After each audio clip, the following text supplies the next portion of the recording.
everyone, my name is Elle and welcome to my channel. Today I decided to do something that I have never done before, and that is an anti-haul. I've had a lot of people request them from me, and I've honestly filmed a few over the last like 6-7 months and just never uploaded any of them. I'm sure you guys have seen or at least heard of this concept. To the best of my knowledge, it was started by Kimberly Clark, and it's the opposite of a haul. Where instead of showing off the things that you recently purchased, you are talking about the things that you would not purchase. So I picked a handful of things to sort of try this out and see how this works.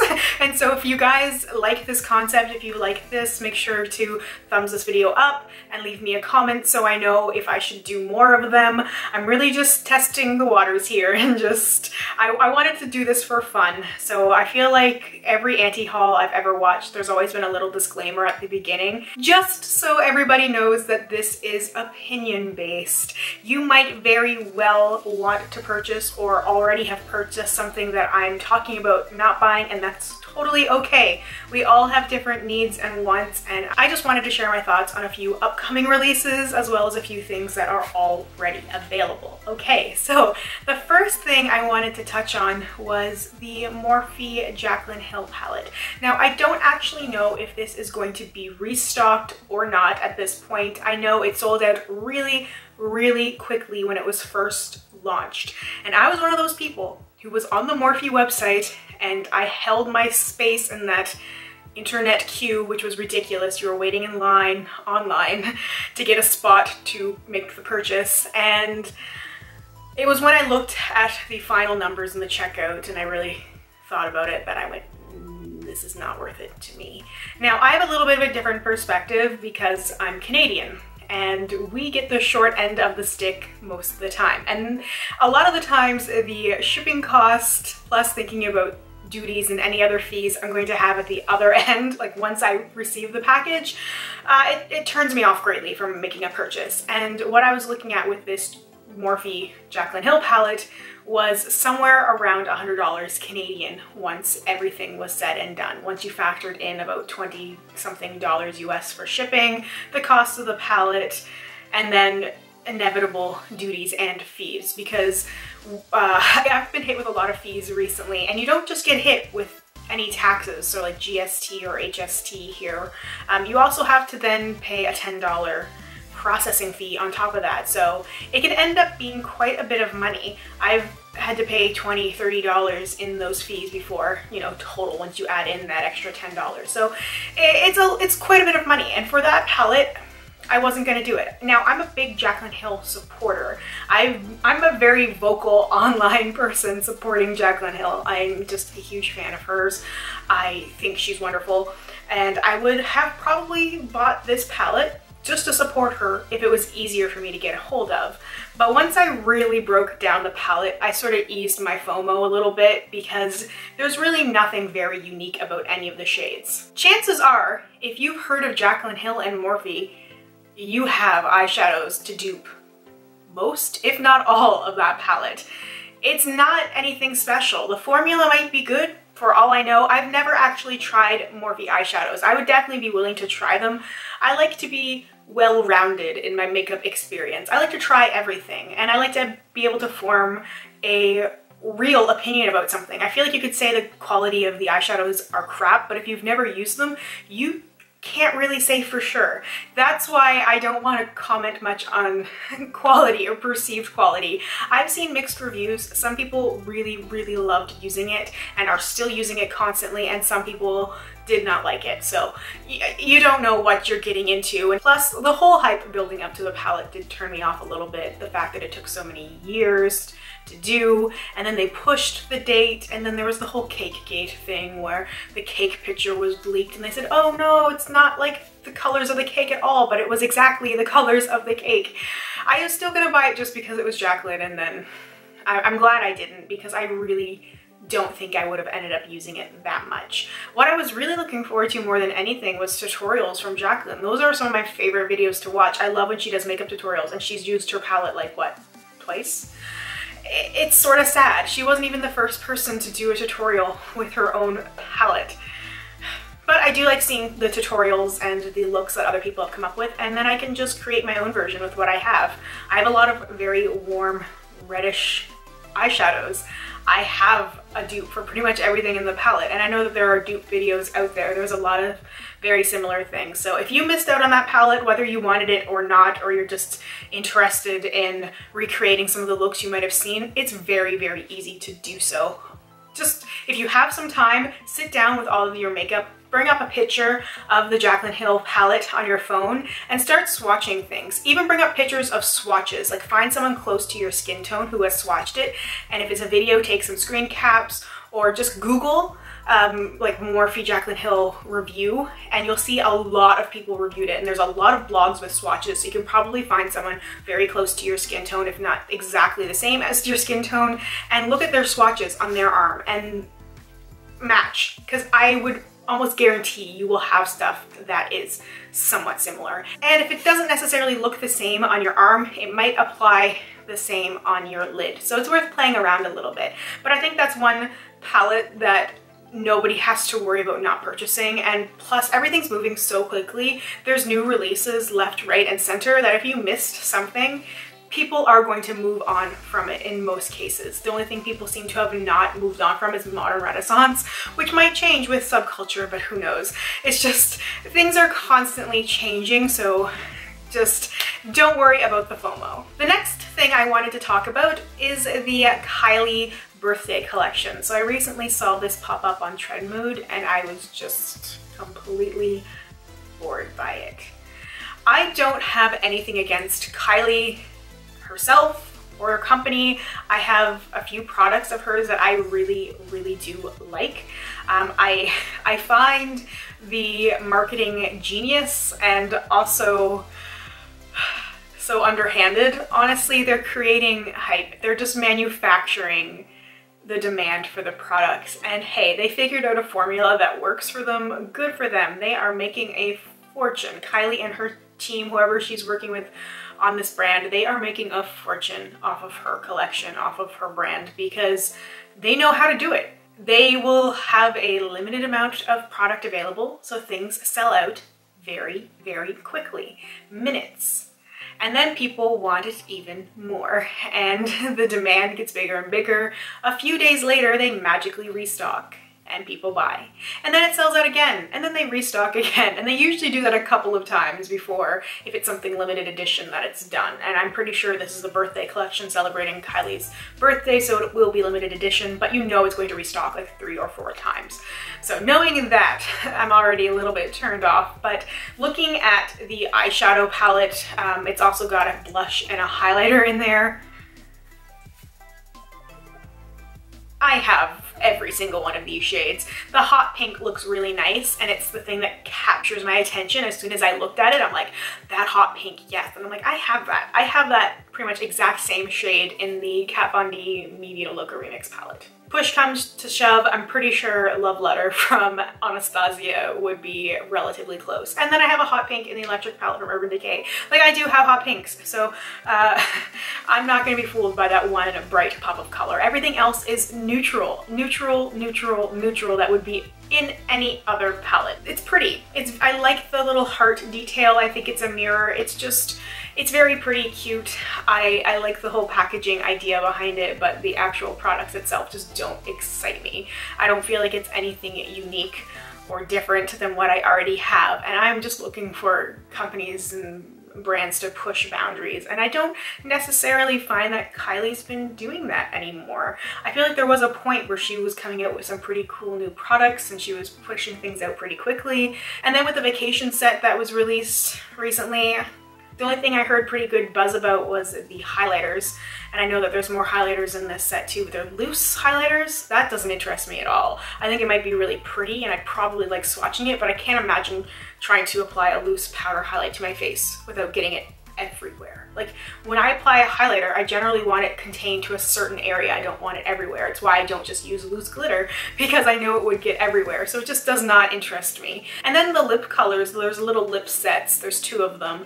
They're all very generic colors. There's one set that has a color called August Bug, which is a very pretty purple, and that's the only thing that stands out as being even remotely different from the hundreds and hundreds of lipsticks out there. I do think I already have a few things that might be similar to that sort of purple anyway, but if you like makeup, and chances are, again, just like with Morphe, if you know Kylie Cosmetics, you've got makeup. You're not brand new to makeup buying your first Kylie Cosmetics stuff. Like, it's just, no. So people are just buying this based off of the brand. They're buying it because Kylie's name is attached to it. They're buying it based off of hype, because there will be a few people who, as soon as they get their hands on it, will say, this is the most amazing thing ever and you need to have this in your life. And then you will never see them use them again. How many times have people said that with some of Kylie's new releases, or when she did that collab with her sister, Kim? I couldn't remember for a second there. That tells you how in touch I am. But when they had that collab with like the cream style liquid lipsticks and people were raving about them, oh my god, they're so good. How many people have used them since, besides like their review video? I don't know. I've watched a lot of tutorials and I really cannot remember the last time someone has used something like that. And plus, with limited edition products, once it is not available anymore, people stop talking about them, and then people stop using it, and then it gets pushed aside. And that's something that I really wish would change, because let's be real here, we're all buying limited edition products for one reason or another, and I really wish that beauty YouTubers and bloggers and stuff would continue to use products and talk about it. I feel like it's so taboo. Like, every now and then I'll wear a blush or some eyeshadow or something that's been discontinued, and when someone asks me what it is, like, it's like, oh, well, that's too bad. My point is to use my stuff and to encourage you to use yours, not to encourage you to buy something you don't necessarily need because you like the way that it looks on me. Okay, so I know I'm just sort of getting off on tangents here, but that's why I would not buy the Kylie birthday set. Now, this next one might be a little controversial, but I am definitely not buying anything from the Besame times Snow White collection. It's beautiful. The whole collection is gorgeous, but they are collector pieces. I do not believe they are meant to be used as fully functional makeup products. I can't imagine trying to use that shadow box. It would just be so clunky and just not practical for everyday sort of use. It really just looks like the sort of thing that you would put up on display. The eyeshadows are pretty that I've seen within the palette. As soon as I saw it, I immediately thought of the old Sephora Disney princess collabs. This was a long time ago now, god, what, 4 or 5 years ago, when they had Cinderella and Jasmine and I think Ariel, the Little Mermaid, as well. And it just looks the same to me, the same sort of breakdown and like pan shape and everything just looks the same to me. And the shades in the eyeshadow book don't really strike me as anything special. It all just looks like a few various tones. Like, you have a few blues, you have a few reddish pink shades, and then there's, you know, the neutral browns, very neutral colors. Like, it does not excite me. In a few different pictures with different lighting, I saw like one of the shades was a really vibrant, bright, like apple red, which looked beautiful. But am I going to buy a completely impractical palette for one shade? No. I don't doubt that a lot of work and time and effort went into choosing shades that related to Snow White, and it went with the whole concept. Like, it was obviously very well thought out, but when I go to purchase eyeshadow especially, I look for formulas I'm familiar with that I know work for me. I don't even know if Besame has come out with eyeshadows before. I know they're really well known for their lipstick, and their red lipstick especially, which I am not a fan of personally. So of course there's going to be red lipstick with a Snow White collection, but that's immediately one thing I can cross off my list because I just choose not to wear red lipstick. I don't personally like the way that it looks on me. But anyway, back to the eyeshadow palette. It seems like it would be something very pretty to sit on a shelf and not something very functional, because it's not going to store very well with whatever else you have. It's not like you can stack it very easily. It is gonna have to go in its own spot. And I just feel like I've heard a lot of complaints from people about some of the bulkier like Urban Decay packaging, like when they did the Alice in Wonderland packaging, which is what I wanted that palette for. I wanted it just for the packaging. I didn't even want the eyeshadows.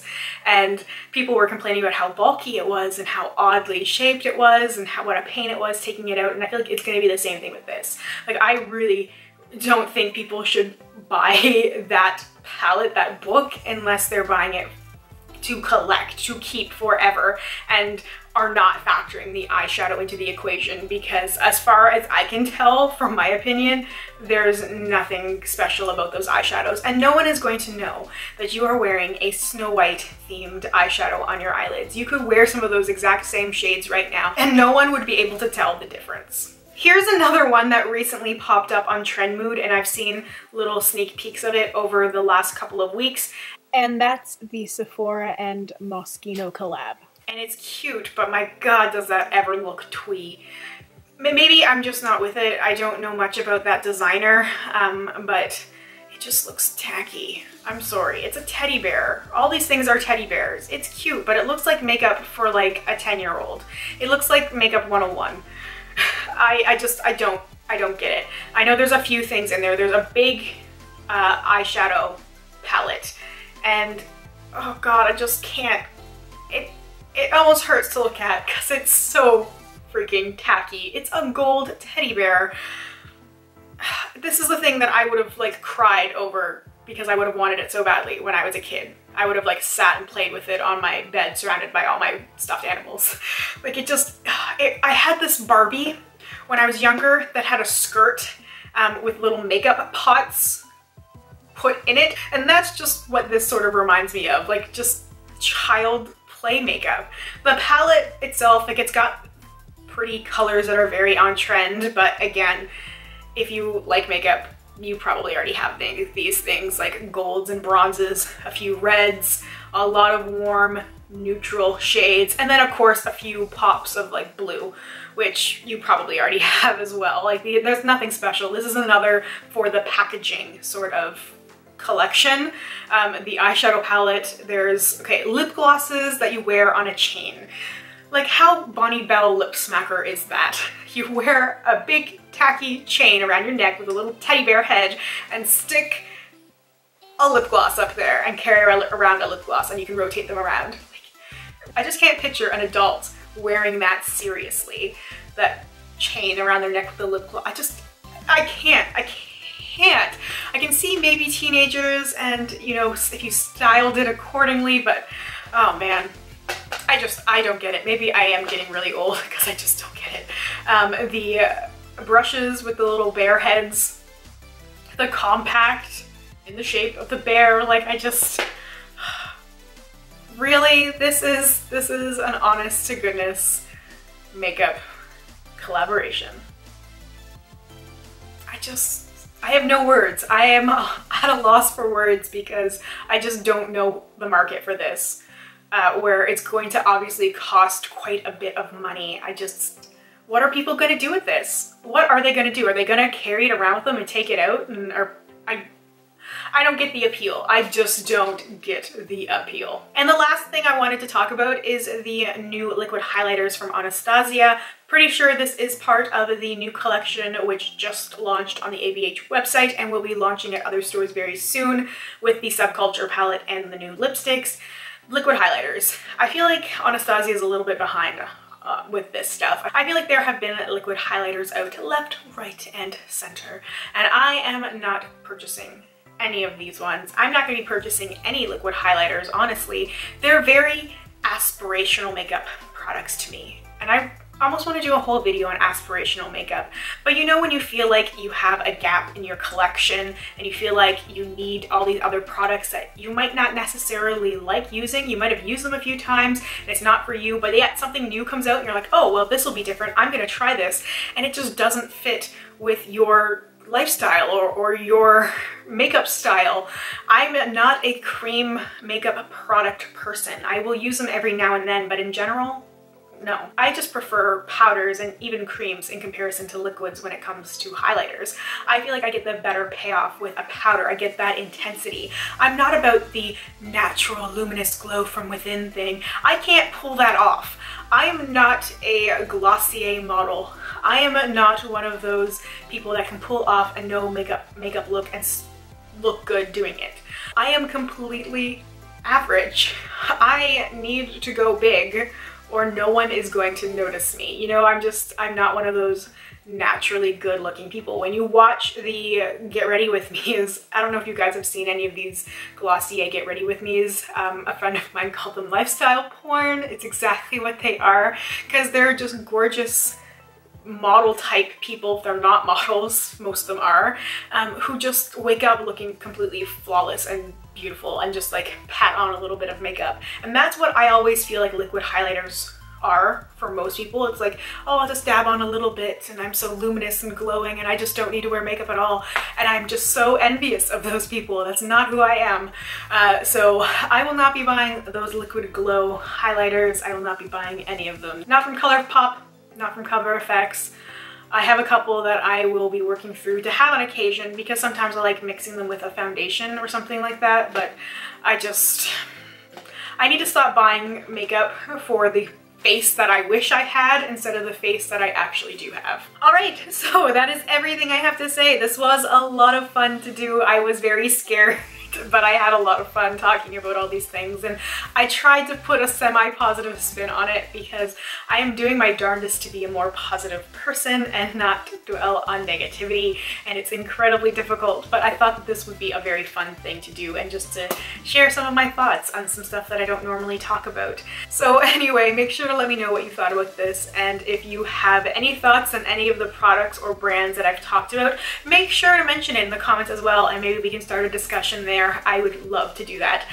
So thank you so much for watching, for spending some time with me today, and I hope I will talk to you soon. Bye for now.